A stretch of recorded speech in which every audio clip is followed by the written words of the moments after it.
بسم الله الرحمن الرحيم يا أيها الذين آمنوا لا تكونوا كالذين آذوا موسى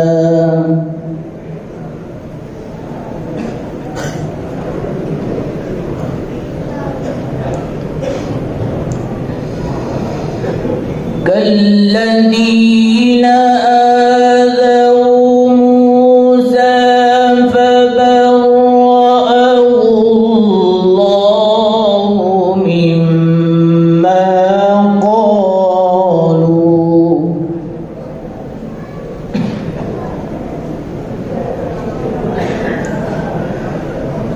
وكان عند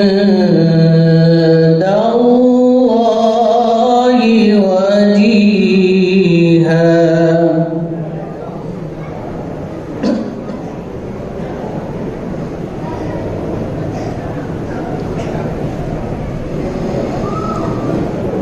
يا أيها الذين آمنوا اتقوا الله وقولوا قولا سديدا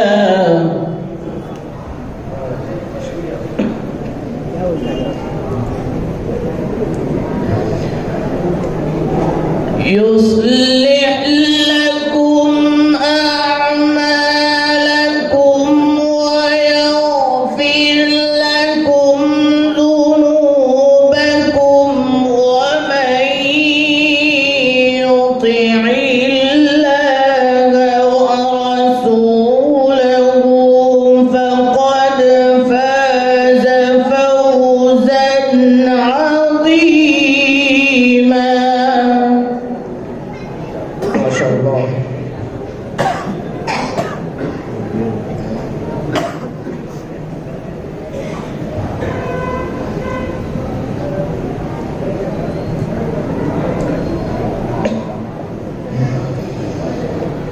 إنا عرضنا الأمانة على السماوات والأرض والجبال فأبين أن يحملنها وأشفقن منها وحملها الإنسان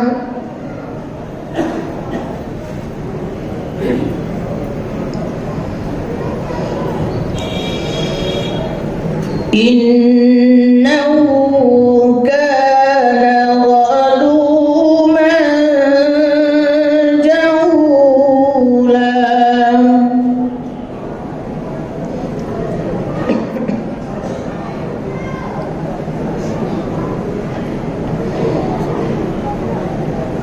يا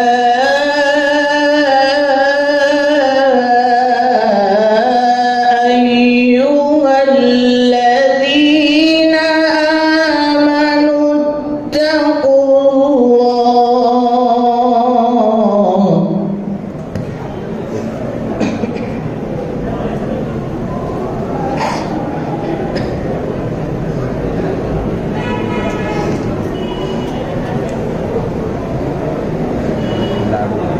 اتقوا الله وقولوا قولا سديدا يصلح لكم أعمالكم ويغفر لكم ذنوبكم ومن يطع الله ورسوله فقد فاز فوزا عظيما.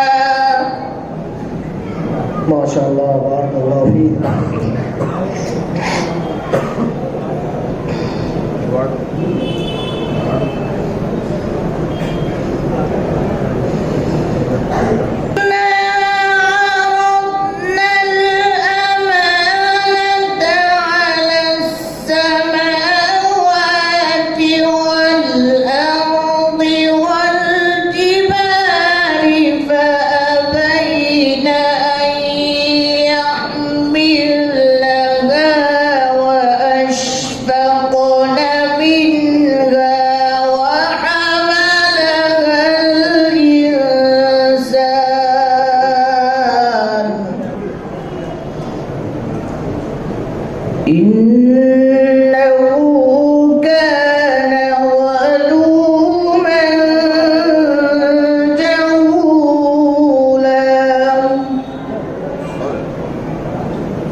ليعذب الله المنافقين والمنافقات والمشركين والمشركات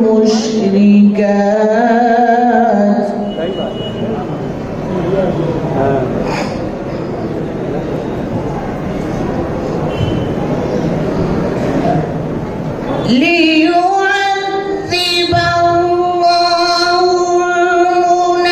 المنافقين والمنافقات والمشركين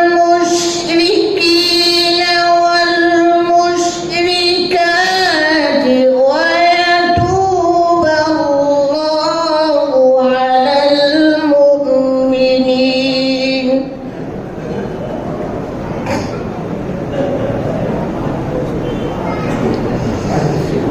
ويتوب الله على المؤمنين والمؤمنات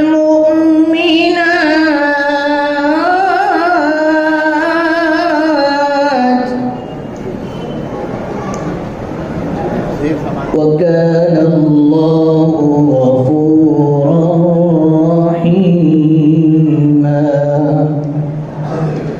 صدق الله العظيم.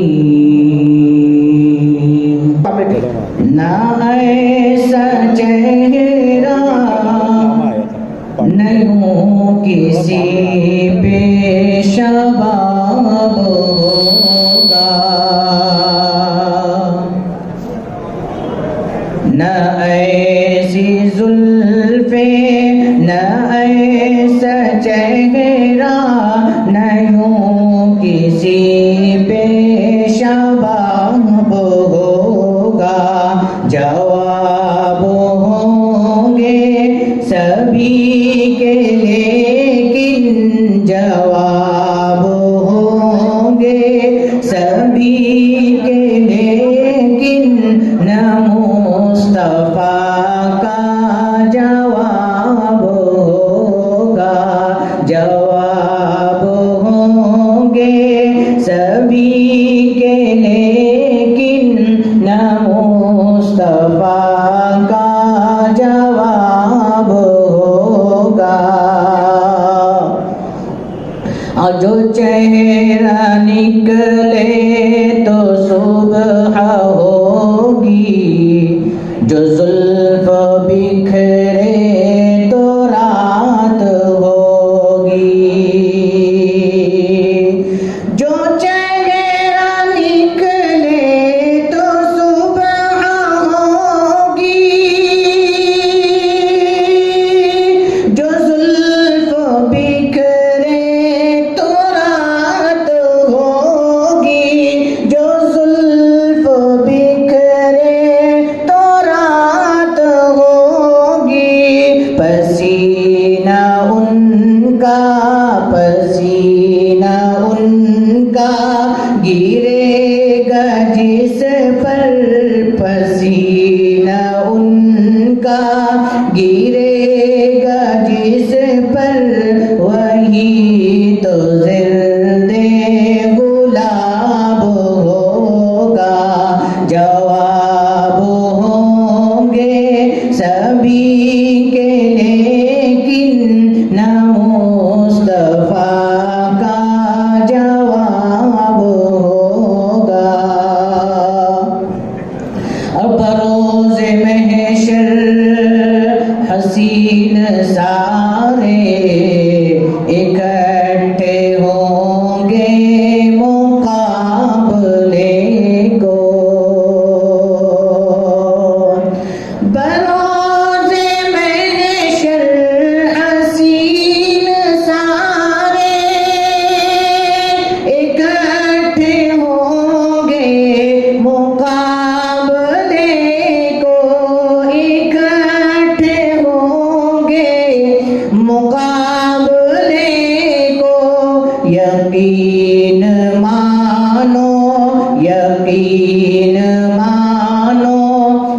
سب سے پہلے یقین مانو کہ سب سے پہلے بلال کا انتخاب ہوگا. اما بعد فاعوذ باللہ من الشیطان الرجیم بسم اللہ الرحمن الرحیم. قال اللہ تبارک و تعالی فی محکم تنزیلہ ومن آیاته ان خلق لكم من انفسكم ازواجا لتسكنوا الیہا وقال النبی صلی اللہ علیہ وسلم النکاح من سنتی فمن لم يعمل بسنتی فلیس منی اور کما قال النبی صلی اللہ علیہ وسلم.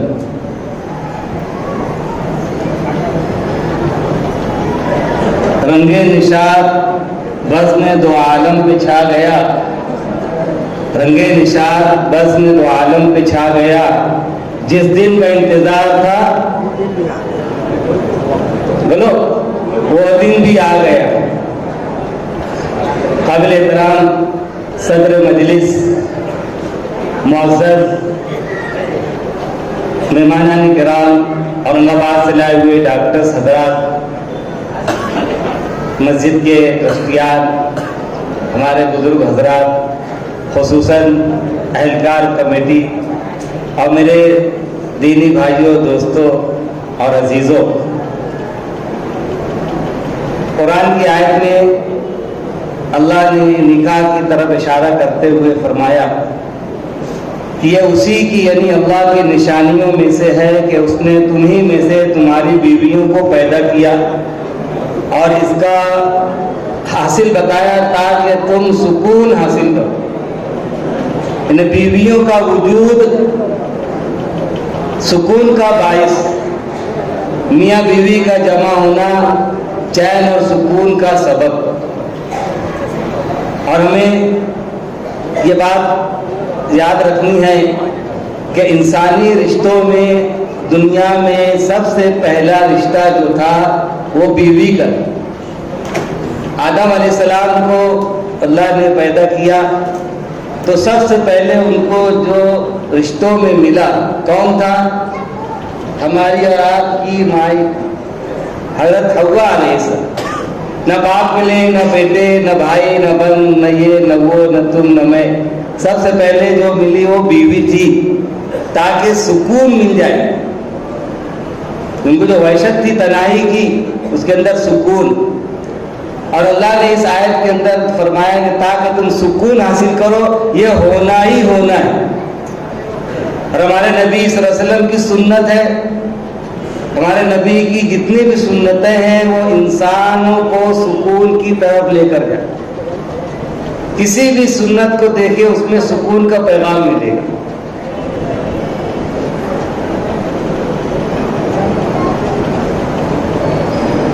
مختصر بات کر کے ختم کرتا ہوں.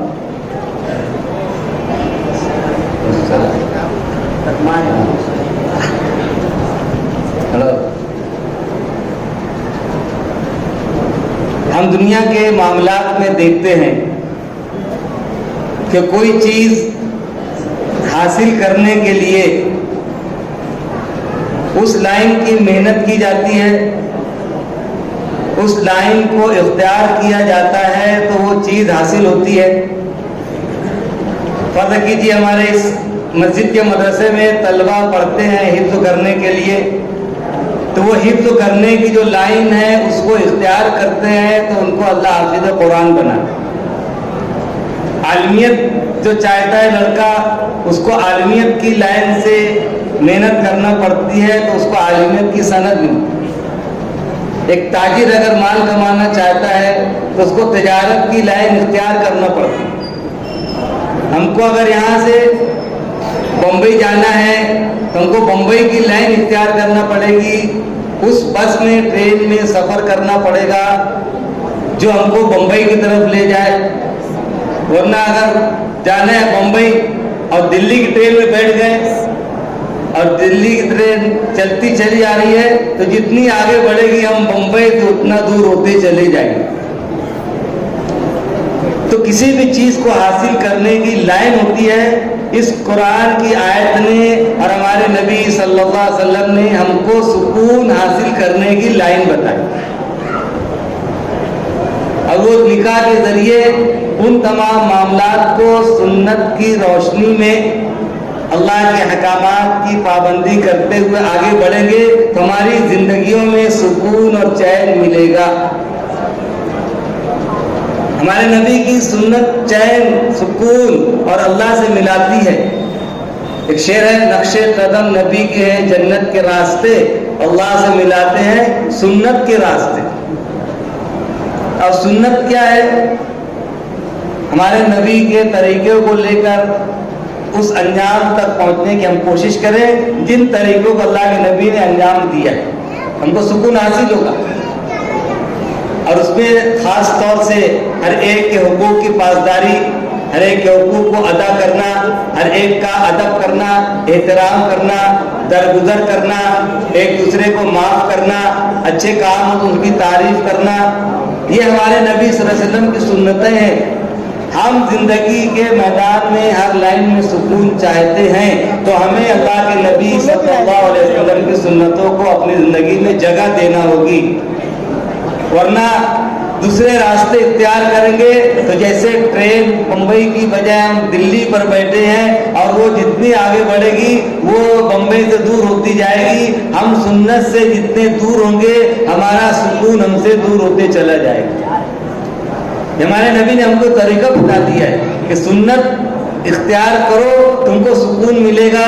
جیسے ایک طالب علم تعلیم کی لائن اختیار کر کے سب چیزیں حاصل کرتا ہے تو ہم معمولی سی اس مجلس میں اس کو ذرا سمجھیں کہ اللہ کے نبی نے طریقہ بتایا ہے، اس طریقے پر ہم چلیں، ہم کو سکون ملے گا. اللہ اس نکاح کے ہونے والے تمام معاملات کو قبول فرمائے، خیر و برکت عطا فرمائے. ہم مجلس کی طرف سے تمام آنے والے مہمانوں کا استقبال کرتے ہیں، خصوصاً اورنگ آباد سے آنے والے مہمان حضرات کا استقبال کرتے ہیں اور دعا کرتے ہیں اللہ اس نکاح کو قبول فرمائے اور ہمیں تمام زندگی اللہ کے نبی صلی اللہ علیہ وسلم کی سنتوں کے مطابق عمل کرنے کی توفیق عطا فرمائے. کہنے سننے سے زیادہ عمل کی توفیق عطا فرمائے. آمین. حضرت مولانا حافظ محمد عمرائے ملی رحمانی دامت برکاتہم سے درخواست کرتا ہوں کہ حضرت والا تشریف لائے اور اس مجلس کی مناسبت سے اپنے ارشادات حالیہ کے گوہر بکھیرے. نہ پوچھ ان خیر کا پوشوں کی ارادت ہے تو دیکھ ان کو، نہ پوچھ ان کا خیر کا پوشوں کی ارادت ہے تو دیکھ ان کو، ید بیضا لیے بیٹھے ہیں اپنی آستینوں میں.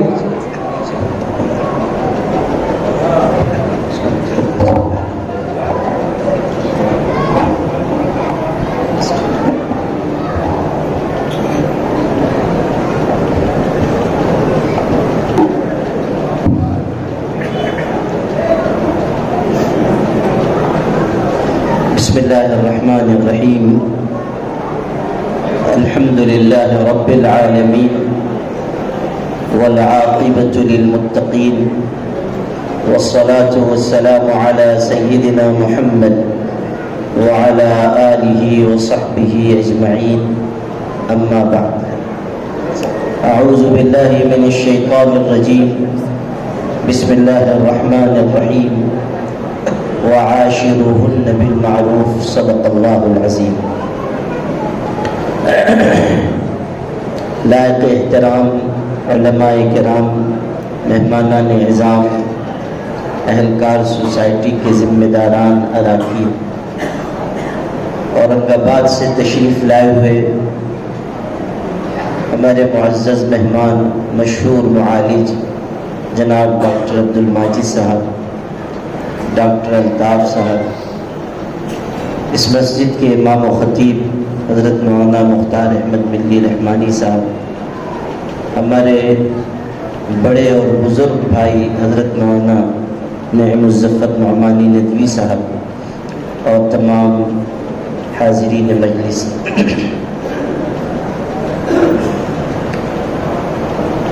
ایسی مجلسوں میں جو حضرات شرکت فرماتے ہیں وہ تو بیچارے کسی درجے میں اس کے متمنی ہوتے ہیں کہ کچھ اچھی اور بھلی باتیں ان کے کانوں میں پڑ جائیں،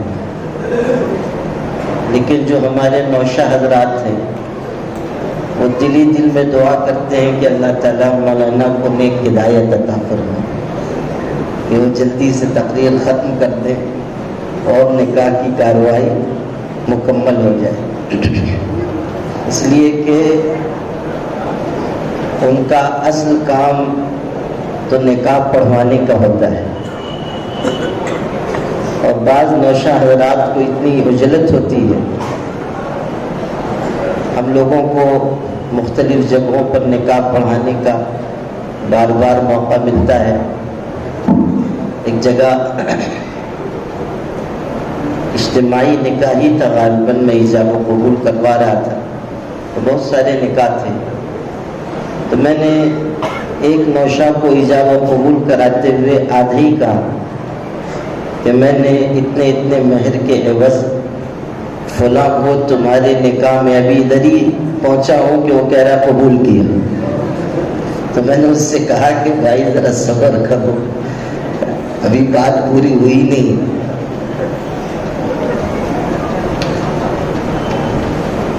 دس دن پہلے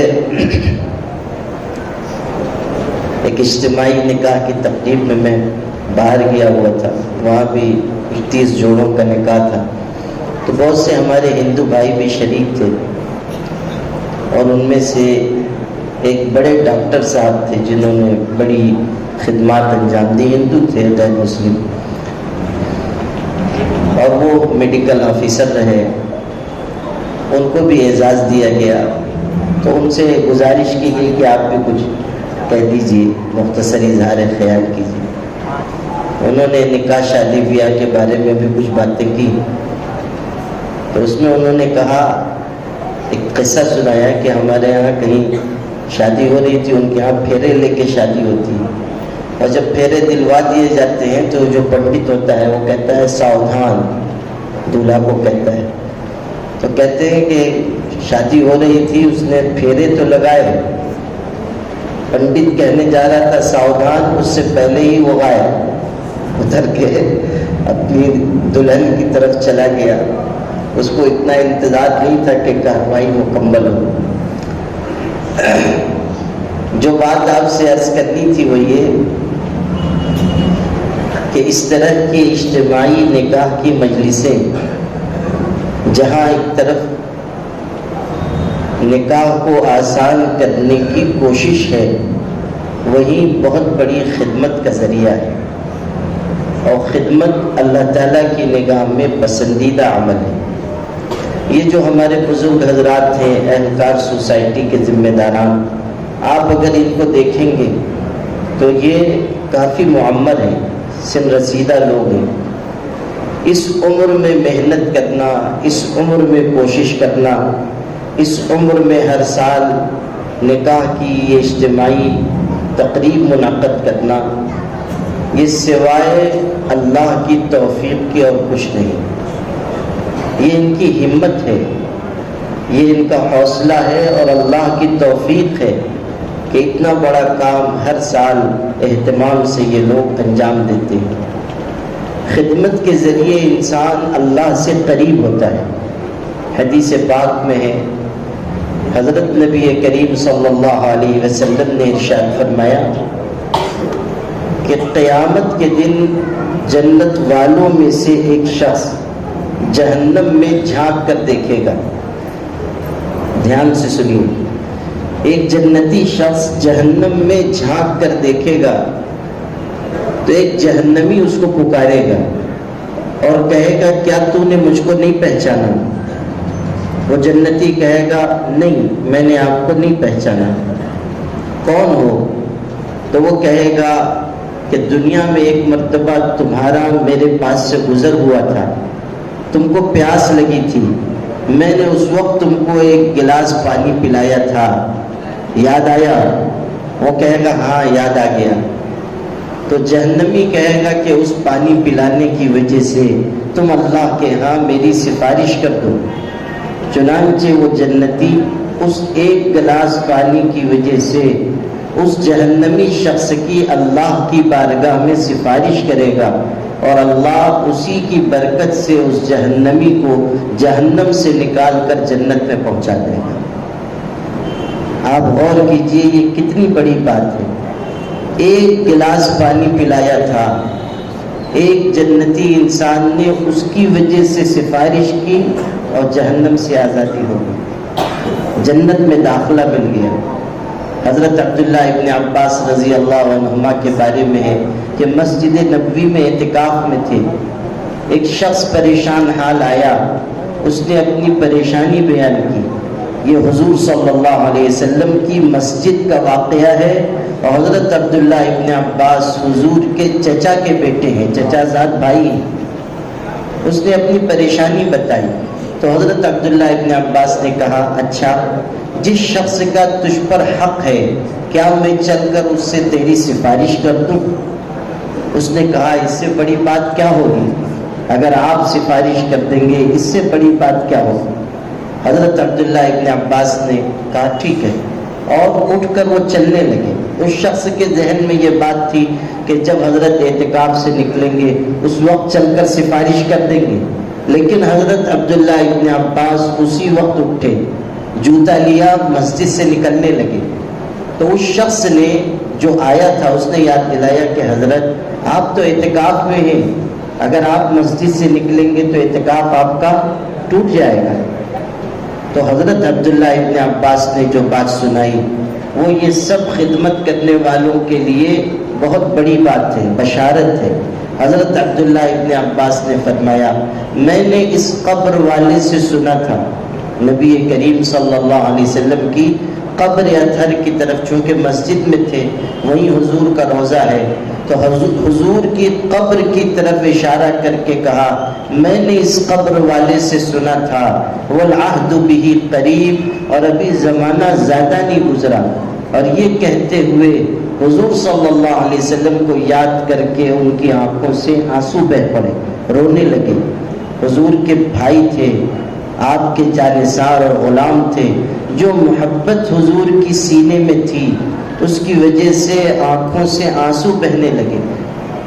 میں نے اس قبر والے سے سنا تھا، اب حدیث سنیے، میں نے اس قبر والے سے سنا تھا زمانہ ابھی زیادہ نہیں گزرا، حضور صلی اللہ علیہ وسلم ارشاد فرما رہے تھے کہ جو شخص اپنے مسلمان بھائی کی ضرورت پوری کرنے کے لیے چلے پھرے گا، کوشش کرے گا، اللہ تعالیٰ اس کو 10 سال کے اعتکاف سے زیادہ اجر عطا فرمائے، 10 سال کے اعتکاف سے زیادہ ثواب دے گا۔ اور اعتکاف کا ثواب کیا ہے؟ حدیث میں آپ پڑھیے، اسی حدیث میں من اعتکف یوما ابتغاء مرضات اللہ جعل اللہ بینہ وبین النار 3 خنادق ابعد مما بین الخافقین، کہ جو شخص ایک دن کا اعتکاف اللہ کی رضا کے لیے کرتا ہے، اللہ اس کے اور جہنم کے درمیان 3 خندقیں آڑ کر دیتا ہے، جن میں سے ہر خندق کا درمیان کا فاصلہ آسمان و زمین کے فاصلے سے بڑھ کر ہے۔ جب ایک دن کے اعتکاف کا یہ ثواب ہے تو 10 سال کے اعتکاف کا کتنا ثواب ہوگا، اور اس سارے اجر سے زیادہ اللہ اس کو ثواب عطا کرے گا جو اپنے بھائی کے لیے کوشش کرے گا، اپنے بھائی کی خدمت کرے گا، اس کی ضرورت پوری کرنے کی کوشش کرے گا۔ تو یہ جو اجتماعی نکاح کی مجلس ہے اس لحاظ سے بہت قیمتی ہے کہ اس میں دوسرے مسلمان بھائیوں کی مدد ہے، اور ہمیں یہی سکھایا گیا ہے۔ ہماری جان، ہمارا مال، ہمارا وقت، ہماری صلاحیت اگر ہمارے کسی بھائی کے کام آ جاتی ہے تو ہمیں اپنی خوش نصیبی سمجھنی چاہیے، ہمیں اس بات کا احساس ہونا چاہیے کہ اللہ نے ہمیں اسی مقصد سے روئے زمین پر رکھا ہے۔ اگر کوئی انسان نماز پڑھتا ہے، عبادت کرتا ہے، بندگی کے کام انجام دیتا ہے، لیکن اس کے دل میں لوگوں کی محبت نہیں ہے، خدمت کا جذبہ نہیں ہے، ایسے شخص کا اللہ کے ہاں اونچا مقام نہیں ہے۔ بندگی بھی ہو اور خدمت بھی ہو، ہم دوسروں کے کام آئیں، درد دل کے واسطے پیدا کیا انسان کو، ورنہ طاعت کے لیے کچھ کم نہ تھے کروبیاں۔ کروبیاں مطلب فرشتے، یعنی اگر صرف عبادتی اور اطاعتی مقصود ہوتی تو فرشتوں کی کوئی کمی نہیں تھی۔ اللہ نے ہمیں درد دل کے لیے پیدا کیا، ہم اپنے لیے نہ جئیں، دوسروں کے لیے زندگی گزاریں۔ اللہ نے مومن کی طبیعت ایسی بنائی ہے کہ وہ کھا کر اتنا خوش نہیں ہوتا جتنا کھلا کر خوش ہوتا ہے۔ اللہ نے مومن کی فطرت ایسی رکھی ہے کہ وہ کسی غریب مسکین کی مدد کر کے جو خوشی حاصل کرتا ہے وہ حقیقی روحانی خوشی ہوتی ہے۔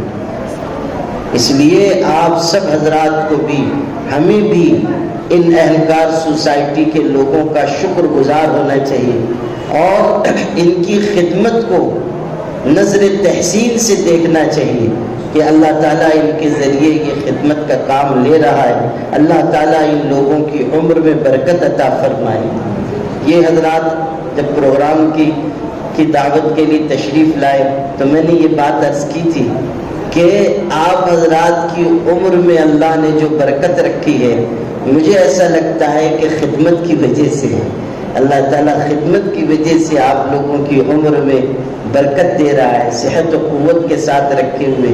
جس عمر کے یہ حضرات ہیں اس عمر میں آدمی چارپائی سے اترنے کے لیے بھی استخارہ کرتا ہے کہ اتروں کا نہیں اتروں، لیکن اس عمر میں ماشاءاللہ چل رہے ہیں، پھر رہے ہیں، دوڑ دھوپ کر رہے ہیں، لوگوں سے ملاقاتیں کر رہے ہیں، انتظام انصرام میں لگے ہوئے ہیں، رشتے لگا رہے ہیں، قرابت داریاں جوڑ رہے ہیں۔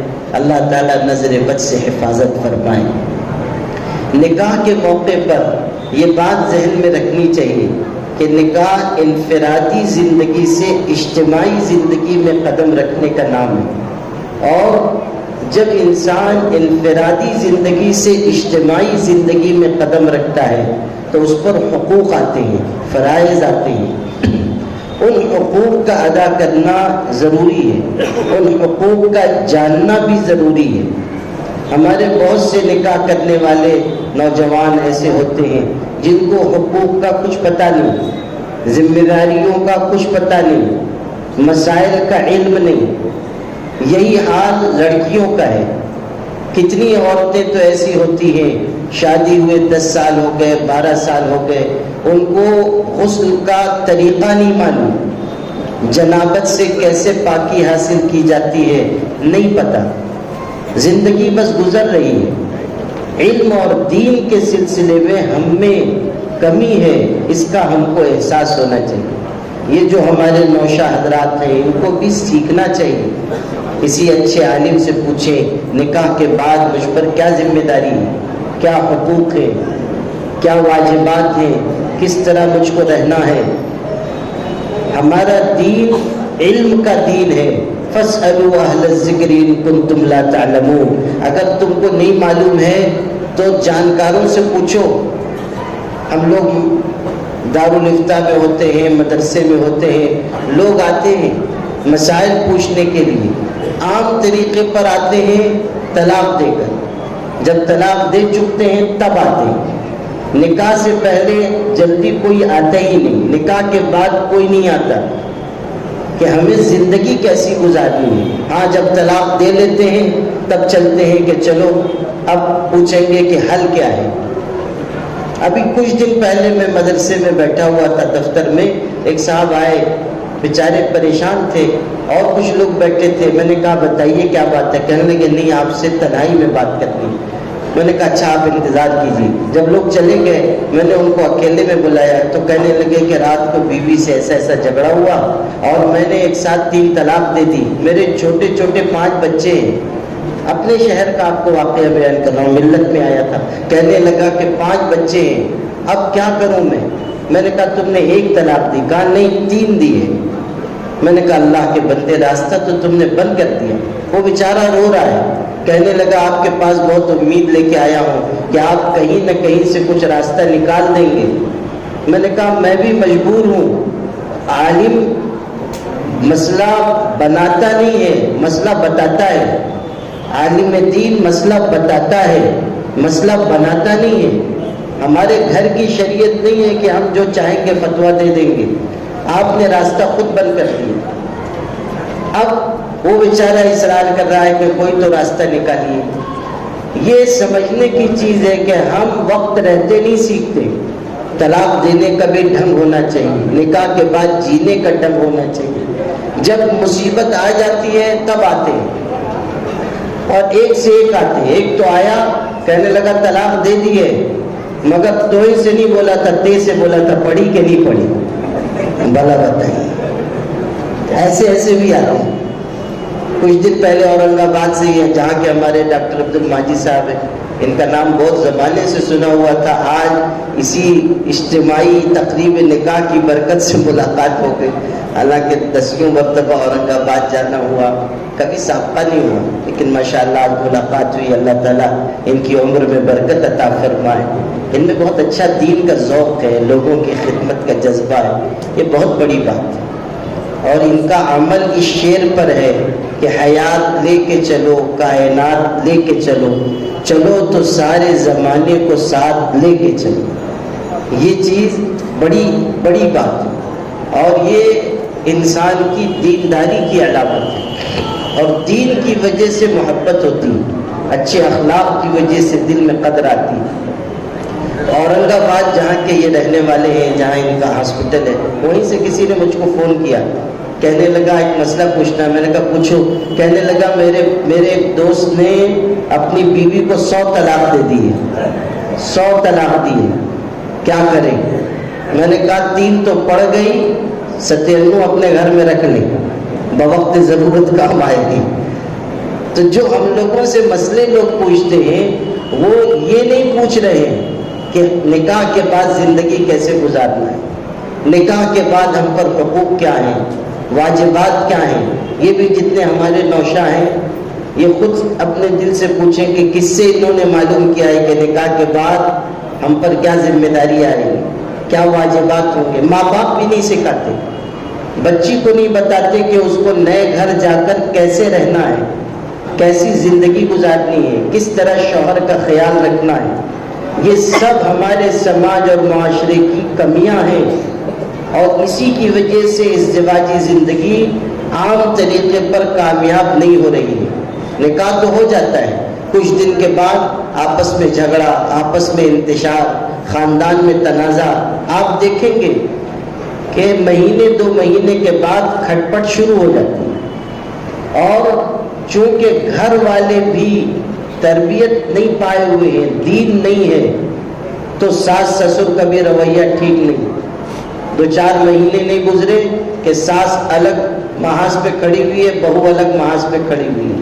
اور جھگڑا اس کا ہوتا ہے کہ ساس سمجھتی ہے کہ میں مالک, بہو سمجھتی ہے کہ شوہر میرا ہے, کماتا ہے, میں مالک. اور یہ مالک کے جھگڑے میں جو شہید ہوتا ہے وہ عبد المالک, یہ جو درمیان میں ہے وہ بیچارہ شہید ہوتا ہے. اس لیے کہ بیوی کی طرف جھکتا ہے تو ماں ناراض ہوتی ہے, ماں کی طرف جھکتا ہے تو بیوی ناراض ہوتی ہے. حالانکہ ساس کا یہ فرض ہے کہ وہ گھر میں اچھی زندگی گزارنے کا موقع دے, بہو کو تھوڑی مہلت دے, گنجائش دے, اپنے بیٹے کو اچھی طرح زندگی گزارنے کا موقع دے. ہر چیز میں مداخلت صحیح نہیں. جس طرح ماں باپ کا حق ہے اولاد پر, یہ جملہ دھیان سے سنیے, جس طرح ماں باپ کا ان کی اولاد پر حق ہے, اسی طرح اولاد کا حق ماں باپ پر ہے. ماں باپ پر اولاد کا حق ہے. اولاد, اگر آپ اولاد کے حق میں بھی کمی کمزوری کریں گے تو آپ پکڑے جائیں گے. اولاد کے حق میں اگر آپ کوتاہی کریں گے پکڑے جائیں گے. اس لیے گھر میں زندگی ایسی ہو کہ دولہا دلہن اچھی طرح رہ سکے, ان کو آپ گنجائش دیں, موقع دیں. واتقوا اللہ الذی تساءلون بہ والارحام, جو آیتیں خطبہ نکاح میں پڑھی جاتی ہیں ان میں ایک ٹکڑا یہ ہے کہ رشتہ داریوں کے بارے میں اللہ سے ڈرو. اشارہ کیا گیا کہ دونوں خاندانوں کے لوگوں کی ذمہ داری ہے کہ وہ رشتوں کو بنا کر رکھیں, رشتوں کو ٹوٹنے نہ دیں. اور نکاح کرنے والوں کی یہ ذمہ داری ہے کہ وہ حقوق ادا کریں, واجبات ادا کریں. اور اچھی زندگی، خوشگوار زندگی کی طرف قدم بڑھائے۔ لڑکی کی بھی ذمہ داری ہے کہ شوہر کے ساتھ اچھا سلوک کرے، لڑکے کی بھی ذمہ داری ہے کہ اپنی دلہن کے ساتھ بہترین معاملہ کرے۔ حضرت نبی کریم صلی اللہ علیہ وسلم نے ارشاد فرمایا، تم میں کامل ایمان والا شخص وہ ہے، دھیان سے سنیے، تم میں کامل درجے کا ایمان والا شخص وہ ہے جس میں دو خوبیاں ہوں۔ اب آپ خود سوچئے کہ آپ کے ذہن میں کون سی خوبی آ رہی ہے؟ یہی نماز روزہ، اسی کو آپ سوچیں گے، لیکن حضور صلی اللہ علیہ وسلم نے فرمایا کامل ایمان والا شخص وہ ہے جس میں دو خوبیاں ہوں، ایک تو یہ کہ وہ اچھے اخلاق والا ہو، اور دوسری بات یہ کہ وہ اپنی بیوی بچوں کے ساتھ نرمی اور محبت کا سلوک کرنے والا ہو۔ یہ دو خوبیاں جس شخص کے اندر ہیں وہ کامل ایمان والا ہے۔ ان من اکمل المؤمنین ایمانا، کامل درجے کا ایمان اس کا ہے جس میں یہ دو خوبیاں ہیں۔ تو آپ گھر میں اچھی زندگی گزاریں۔ نوشہ حضرات کو کہہ رہا ہوں، دولہے لوگ ذرا دھیان سے سنو کہ گھر میں اچھی زندگی گزارو، بیوی کے ساتھ حسن سلوک کرو، کوئی بات آ جائے درگزر کرو، معاف کرنا گھر کو بنا کر رکھتا ہے، دل جوئی کرنا رشتے کو مضبوط بناتا ہے، اور آپ اپنے گھر میں اللہ سے ڈرنے والے بنے۔ جب ڈر ہوگا زندگی خوشگوار ہوگی، واجبات اور حقوق ادا ہوں گے، زندگی خوشگوار ہوگی۔ 4 اماموں میں سے ایک امام حضرت امام احمد ابن حنبل گزرے ہیں، 40 سال کی عمر تک ان کا نکاح نہیں ہوا تھا، علم حاصل کر رہے تھے۔ پھر لوگوں نے بہت اصرار کیا کہ نکاح کر لیجیے، نکاح ہو گیا۔ اب سننا، چونکہ اللہ سے ڈرنے والے تھے، حق ادا کرنے والے تھے، خود کہتے ہیں کہ میرا نکاح تزوجت ام صالح، میرا نکاح میری اہلیہ سے ہوا۔ 30 سال کی مدت گزری، دھیان سے سنو، 30 سال کی زندگی ازدواجی گزری۔ اس 30 سال کی مدت میں کبھی میرا اور میری بیوی کا ایک جملے کا بھی اختلاف نہیں ہوا۔ یہ ہے خوشگوار زندگی۔ اس پر چلنے کے لیے حقوق اور واجبات ادا کریں، اس کو پانے کے لیے اللہ کا تقوی اختیار کریں۔ میں پھر مکرر مبارکباد پیش کرتا ہوں اس سوسائٹی کے لوگوں کو، اس تقریب اجتماعی نکاح کے منتظمین کو، کہ یہ حضرات ماشاءاللہ یہ اتنی اہم خدمت انجام دے رہے ہیں۔ جن عزیزوں کا، جوانوں کا آج نکاح ہو رہا ہے، ان سب کو بھی دل سے مبارکباد ہے۔ جتنے خاندان آج نکاحوں سے جڑے ہوئے یہاں آئے ہیں، اللہ تعالیٰ ان سب کو بھی قبول فرمائے، اور جو ہونے والے نکاح ہیں ان میں خیر و برکت عطا فرمائے۔ وآخر دعوانا الحمدللہ۔ میرا پہلا موقع ہے اجتماعی شادی کے اندر شرکت کرنے کا۔ میری اپنی شادی ہوئی تھی، اس کے بعد زیادہ شادیوں میں شرکت کا موقع نہیں ملا۔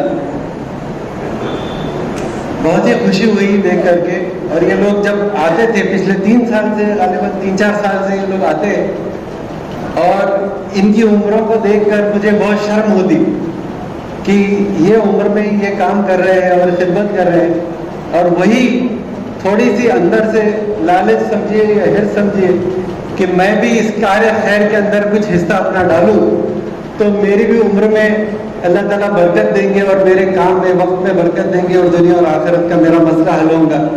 اس نیت کے ساتھ میں اس کے اندر شامل ہوا۔ کچھ چیزیں جو نکاح کے نسبت سے سامنے آئی، بڑوں سے سنی، اللہ والوں سے سمجھی، تو آپ کے سامنے رکھنا چاہتا ہوں۔ خوشی کا موقع ہے، ماشاءاللہ مسکرانا چاہیے، ہنسنا بھی چاہیے۔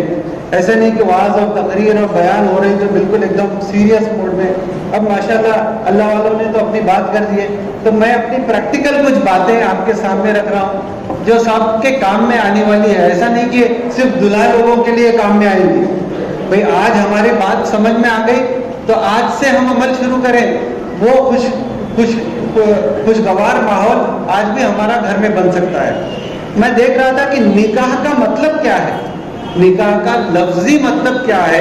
2 چیزوں کا یکجا ہو جانا یہ نکاح ہے، 2 چیزوں کا یکجا ہو جانا، یہ نکاح ہے۔ اس کی 4 شکلیں بتائی، جیسے بارش زمین کے اندر جب گرتی ہے تو زمین میں جذب ہو جاتی ہے اور وہ یکجا ہو جاتی ہے، جیسا نیند آتی ہے آنکھوں میں سما جاتی ہے اور وہ یکجا ہو جاتی ہے، جیسا مرد اپنی عورت کے اوپر اعتماد کرتا ہے اور وہ دونوں یکجا ہو جاتے ہیں، اور درخت کی ٹہنیاں یکجا ہو جاتی ہے اور نیچے سایہ دیتی ہیں۔ تو یہ سب نکاح کا مطلب ہے کہ 2 چیزوں کا ملنا اور یکجا ہو جانا۔ اگر بارش زمین کے اندر جذب نہیں ہوئی تو کیا ہو جائے گا؟ کیچڑ ہو جائے گا اور وہ دوسروں کے تکلیف کا ذریعہ بنے گا۔ نیند آئی لیکن آنکھوں میں سمائی نہیں تو آدمی بے چین اور پریشان ہو جائے گا۔ مرد کا اعتماد عورت کے اوپر سے ختم ہو جائے گا تو دونوں کی زندگی اجیرن ہو جائے گی، اور درخت کی ٹہنیاں یکجا نہیں ہوگی تو چھاؤں بھی نہیں آئے گی۔ گھر میں اگر ماں باپ یعنی دلہا دلہن یکجا نہیں ہوں گے تو جو بچے پرورش پا رہے ہیں ان کے اوپر جو سایہ ہونا چاہیے وہ نہیں ہوگا۔ تو یہ نکاح کا مطلب ہے۔ اور ہمارے بڑے جو ہے کچھ نصیحتیں کرتے تھے دلہا لوگوں کو، ان کو میں کاپی کر رہا ہوں، بڑوں کی باتیں آپ کے سامنے رکھ رہا ہوں کہ ایک تو آپ لوگ سب سنت کی نیت کریں کہ میں جو یہ کر رہا ہوں یہ تو اللہ کا کتنا بڑا کرم اور احسان ہے کہ اللہ تعالیٰ نے ہم کو یہ سنت دی ہے، ورنہ دوسرے مذاہب میں ہم دیکھیں کتنی مشکل اور پریشانی ہے۔ اس کو سادے طریقے سے الحمدللہ کر رہے ہیں، سب سادے طریقے سے الحمدللہ کر رہے ہیں، اور سب کریں گے نا الحمدللہ؟ دیکھو ماشاءاللہ جن کا ہو گیا وہ بھی انشاءاللہ بول رہے ہیں، ماشاءاللہ سب کا ارادہ ہے، تو یہاں تو ہو جائے گی انشاءاللہ۔ اور یہاں اگر جو بھی حسرتیں باقی رہے گی انشاءاللہ جنت میں اللہ تعالیٰ پوری کر دیں گے۔ تو ایک تو سنت کی نیت کریں، آپ لوگ کیا کریں؟ سنت کی نیت کریں گے تو اس کے بعد جو بھی آگے کی زندگی ہے وہ اللہ تعالیٰ اس کے اندر آسانی کا معاملہ کرے گا۔ دوسرا، اب تک کی جو زندگی گزر گئی وہ گزر گئی، جیسے بھی گزر گئی، لیکن اب آئندہ اپنے ایمان کی اور اعمال کی حفاظت کرنا ہے۔ جو گناہ ہو گئے، جو پریشانی کمزوری ہو گئی، جو کوتاہی ہو گئی، اللہ معاف کرنے والا ہے، لیکن اب آئندہ زندگی میں عزم کریں کہ اب میں آئندہ زندگی، اب میں جیسے بتایا مولانا نے ابھی کہ اجتماعی زندگی اب شروع ہو رہی ہے، انفرادی سے ختم ہو کے اجتماعی شروع ہو رہی ہے، تو اب آئندہ زندگی کا عزم کریں کہ آج سے میں عزم کرتا ہوں کہ میں اپنی زندگی کو صحیح رخ کے اوپر لاؤں گا، اور ابھی سے ارادہ کریں کہ اللہ تعالیٰ جو نیک صالح اولاد دیں گے ان کو پہلے اللہ رسول کی پہچان کرائیں گے اور ان کو دین کی تعلیم پہلے دیں گے۔ تو دنیا کی تعلیم اور ہنر تو بعد میں آئے گا، لیکن اللہ رسول سے ان کو متعارف کرائیں گے۔ اور خوشگوار زندگی ہم کو سب کو گزارنا ہے تو 3 چیزیں کرنے کے لیے کہا گیا کہ ایک تو گھریلو کام میں ہم تھوڑی سی مدد کریں ان کی۔ آپ صلی اللہ علیہ وسلم نے آٹا گوندا، اپنے جوتے مہنگ کیے، اس کو جوتا سیا، اور جو بھی صاف صفائی کی، یہ امت کو بتانے کے لیے کہ ہمارا کام کیا ہے۔ آپ صلی اللہ علیہ وسلم تو اس کام کو کرے اور ہم اپنے آپ کو سمجھے کہ ہم تو بہت بڑے ہیں، ہم تو بڑے عالم ہیں، ہم تو بڑے ڈاکٹر ہیں، ہم تو بڑے ہیں، ہمارے ہاتھ ہمارے چیز کا نہیں، ہم عورت کو تو جوتی کی نوک پر رکھے، یہ مناسب نہیں ہے، یہ سنت کے بالکل خلاف ہے۔ تو ہم گھریلو کام میں مدد کریں، آپ صلی اللہ علیہ وسلم کی سنت سمجھ کے کریں۔ دوسرا، عورت کی رائے کو بھی اہمیت دے، اس کو امپورٹنس دے۔ ہم کیا سمجھتے ہیں؟ تیرے کو کچھ سمجھتا ہے؟ کچھ ہے عقل؟ بالکل خالی خاموش بیٹھ، تیرے کو کیا معلوم؟ اس سے دلوں میں نفرت پیدا ہو جاتی ہے۔ ان کی رائے کو اہمیت دے۔ کتنی مرتبہ حضرت ام سلمہ رضی اللہ عنہ کا واقعہ ہمارے سامنے ہے کہ آپ صلی اللہ علیہ وسلم نے فرمایا کہ یہ کوئی سر منڈانے کے لیے تیار نہیں ہے اور احرام اتارنے کے لیے تیار نہیں ہے۔ کہا کہ آپ صلی اللہ علیہ وسلم سے فرمایا کہ آپ شروع کر دیجئے، بس یہ کاپی کریں گے آپ کی۔ یہ اتنی بڑی چیز، ایک رائے کتنی بڑی آفت کو ٹالنے کا ذریعہ بن گئی کہ ان کی رائے کو اہمیت دے۔ اور تیسرا، محبت کا اظہار بھی کریں۔ بھائی ہم کو بہت دل میں محبت ہے لیکن اس کا اظہار بھی ہونا چاہیے، تو دلہن میاں نے دلہن سے اظہار بھی کرنا چاہیے۔ آپ صلی اللہ علیہ وسلم نے دیکھا کہ پانی پی رہے ہیں اور جیسے حضرت عائشہ رضی اللہ تعالیٰ پی رہی ہیں، کہا کہ اسی جگہ سے پانی پیا، اسی جگہ سے گوشت کھایا، یہ اظہار محبت تھی۔ تو یہ اظہار محبت، ابھی جیسے مولانا نے فرمایا کہ چھوٹی چھوٹی باتوں کو درگزر کرے۔ قرآن نے 3 اصول بتائے۔ ایک تو سب سے پہلے اس کے اوپر جو بھی غلطی ہو جائے اس کے اوپر مٹی ڈالے۔ جیسے کوئی غلاظت ہو جاتی ہے تو کیا کرتا ہے انسان؟ اس کے اوپر مٹی ڈال دیتا ہے تو چھپ جاتی ہے۔ اب مٹی ڈالنے کے بعد اگر وہیں اس کو چھوڑ دیا جائے تو ہر آدمی پوچھے گا کہ بھئی یہاں کیا ہوا تھا، یہاں کیا ہوا تھا. تو مٹی ڈالنے کے بعد اس کو صاف بھی کریں. اس کا مطلب کیا ہے کہ کسی کو پہلے معاف بھی کریں، اور صرف معاف کر دیا اور ویسے ہی نہیں، معاف کرے دل و جان سے معاف کر دیں، اس کو بالکل صاف کر دیں. اور تیسرا اس کے ساتھ احسان کا معاملہ بھی کرے. پہلے معاف کرے اور اس کو دل و جان سے معاف کرے، صاف کرے، اور پھر اس کے ساتھ احسان کا معاملہ بھی کرے. دیکھو کتنی خوشگوار زندگی ہو جاتی ہے.